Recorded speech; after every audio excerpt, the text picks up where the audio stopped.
my audience.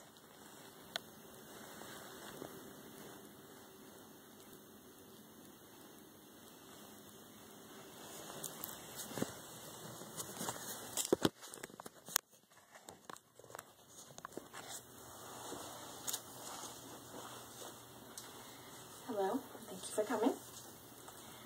I am here to inform you about how we are adversely affecting our planet and to try and persuade you to do something about it, to be more aware and increase that awareness in others in order to stop the progress on these wrongful contributions.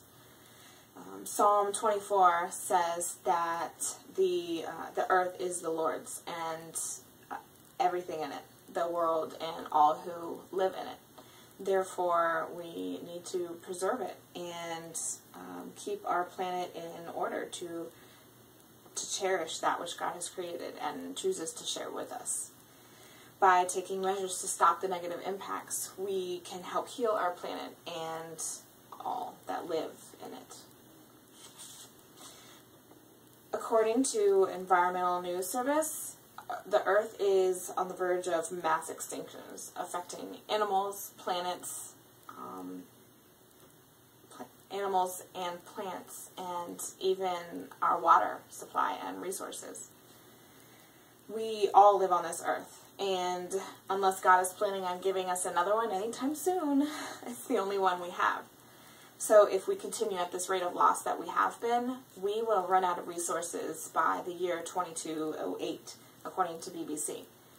While that might not affect us specifically, it will affect our futures, our future generations, and some of those resources may even run out before then and during our lifetimes, and definitely affecting us as well. So why am I here telling you all this? Well, I'm human and I live on this planet.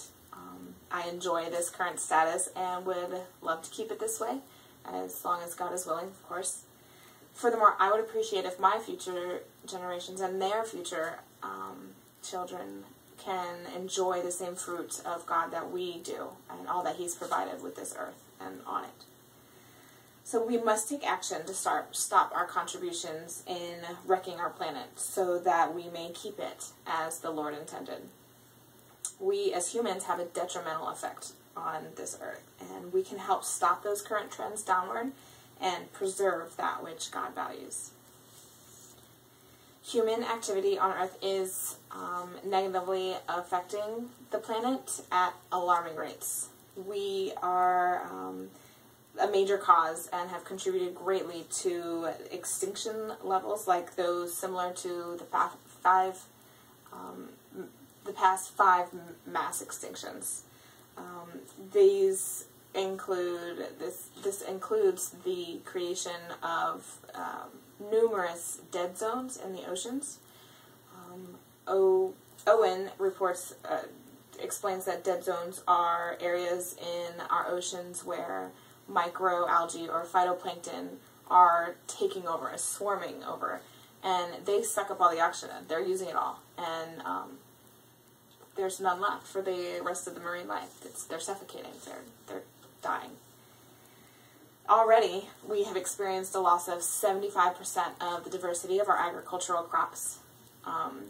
75% of our fisheries have already been overexploited, or some have even are completely wiped out. Also, over 350 million people are already feeling the effects of water supply shortages, extreme water supply shortages. So by taking steps to halt our current practices, we may be able to decrease the rate of loss and increase sustainability. Being aware of a problem is often the first step towards the solution. So knowing that the earth is in danger and what that means can go a long way in calling others to action. Knowing that there's a possibility for a change also is a great motivating factor for people to do something about a problem. For example, we could cut deforestation in half by 2030, as well as have a great effect on less emissions, reducing emissions and carbon dioxide by supporting the RED program, which reduces emissions caused by deforestation and it reduces forest degradation as well. So we must convey a sense of urgency, says Global Biodiversity Outlook 3.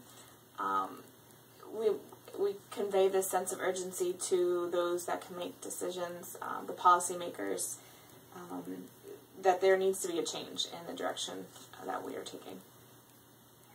Shaw in 2013 found that investments in protected areas generate cost-benefit ratio of 1 to 25, and in some cases even 1 to 100.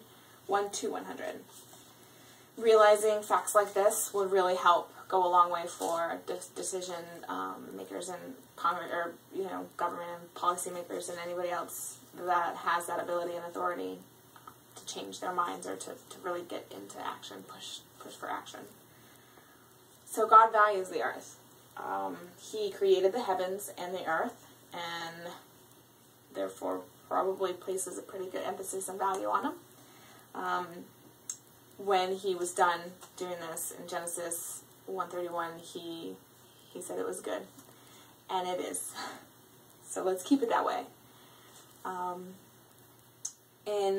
According to Isaiah 6:3, the whole earth is full of his glory.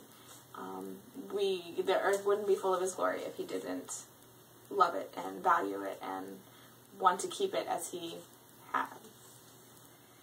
Because the earth is the Lord's and everything in it, to honor him and all he has done is also to honor the earth. So human activity is creating peril for our planet and the lives in